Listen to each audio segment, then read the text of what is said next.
This is Brian Woods again. I just thought I'd do a demo really quick of one of my favorite guitars. This is my Gibson Melody Maker. It's a 2011 model. This is one of my favorite guitars. I got it for my birthday, I guess, 2 years ago maybe? And it's just become just one of my favorites. It's a fantastic guitar. It's, as you can see, it's a Les Paul body shape. It's not a Les Paul, it's a Melody Maker in this Les Paul shape. And if you're not familiar with the Melody Maker line, it's actually something Gibson started in, I believe, 1959. It was really a student model guitar, so it was a lot thinner, it was smaller, the neck was thinner, and it was really made for students because it was not as expensive as the higher end models, and it was more fit to a student's size. But what a lot of players found is that they're just fantastic instruments, and they really kind of gained, I guess, popularity with not really prominent players, but really underground players who really just love the fantastic feel of the instrument. Some famous Melody Maker players that I can think of off the top of my head would be Joan Jett. She's probably one of the most famous players who plays a Melody Maker.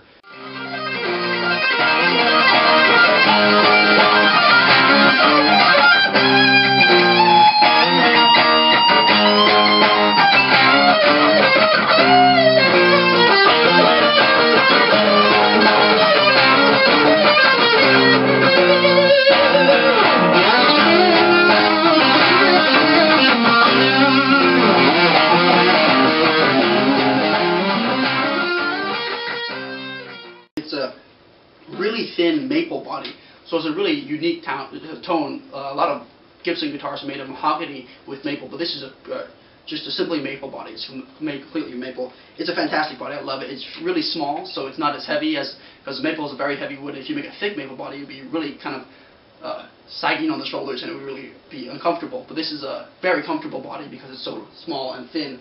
And the neck is, I guess, thin by Gibson standards. By my standards, it's kind of a thicker neck because I have really small hands, but it's a mahogany neck, so it sounds just fantastic.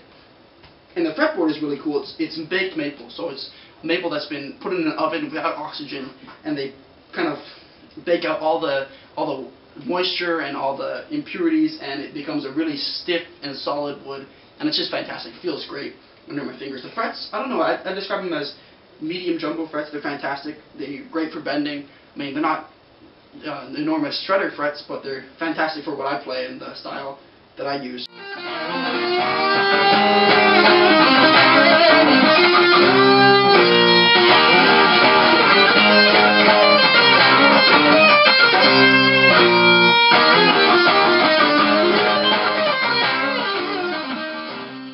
It has just one pickup. I believe it's a 490T in the bridge. It's a really great pickup. It really shreds. It has great harmonics. It can get a little trebly and kind of grating on the ear sometimes, so I just adjust the EQ on my amp to adjust for that. But it's really fantastic for rhythm playing and for some lead stuff. It just screams. It's fantastic. It has the Kluson Deluxe tuners, which look fantastic. I think they're really awesome. They're little buttons and they're white. Unfortunately, they're not very as stable as some other tuners like Grover's, but I just love the look of them, so I don't want to change them because they look fantastic. It's a single volume knob, which is just all it needs. It has one pickup, and it's really great because the volume knob is very responsive, so you can really, if you have a dirty amp and you turn the volume down, you can really get a nice clean sound out of it.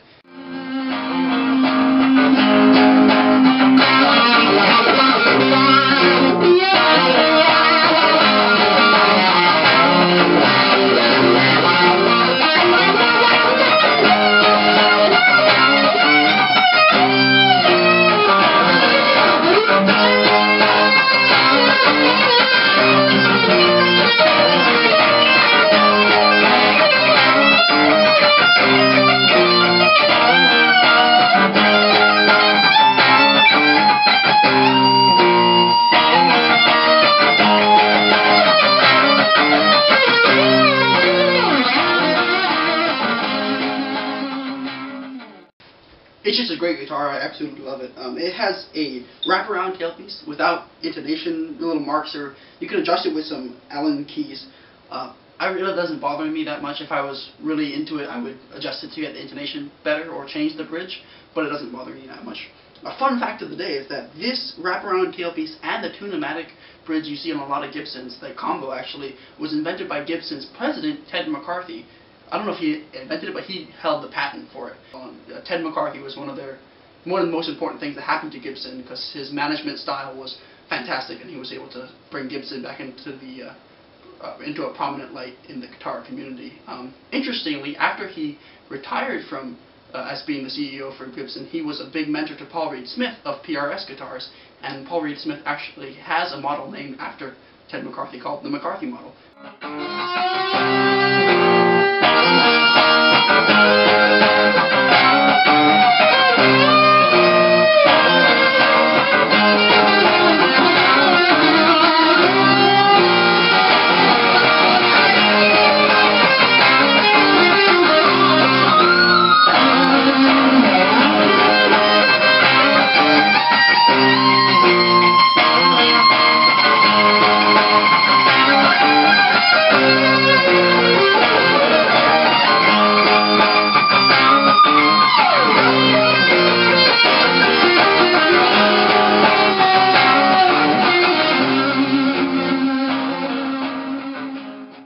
These guitars aren't that expensive. You can look on eBay or online on Google, and they go from like $300 to $400. It's a fantastic deal for just a really great instrument. USA made.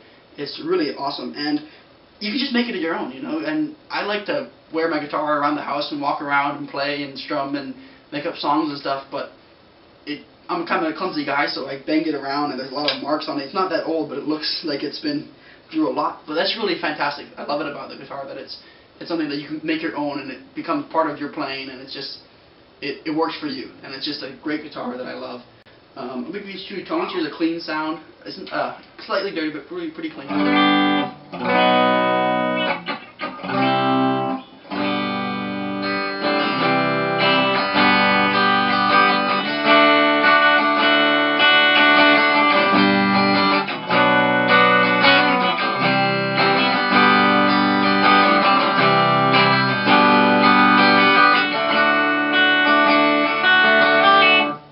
Just really crystal.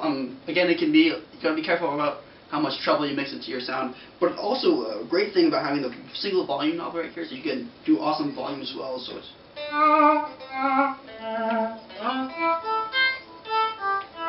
and it's even better with a little bit of delay. It just gives it a really ambient sound.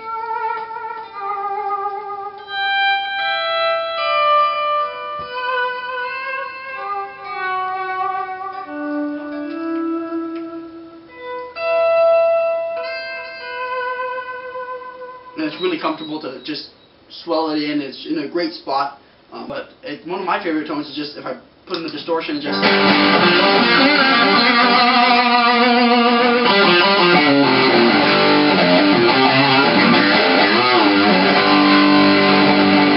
It's just a really chunky rhythm, fat sound, full sound that I really love.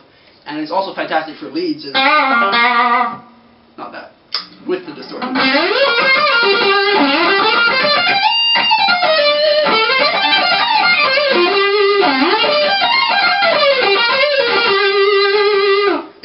It's really clear, it's fantastic, and it's great for awesome vintagey tone that I really love.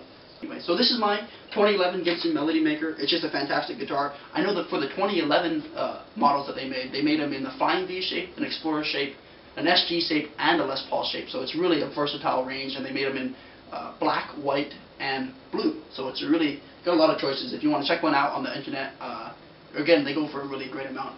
Thanks for watching my video. I really encourage you to subscribe to my channel and like the video. Make sure you leave a comment below about an instrument that's changed your life or something that you really enjoy to play. Well, until next Friday, I'm Brian Woods. Keep on rocking.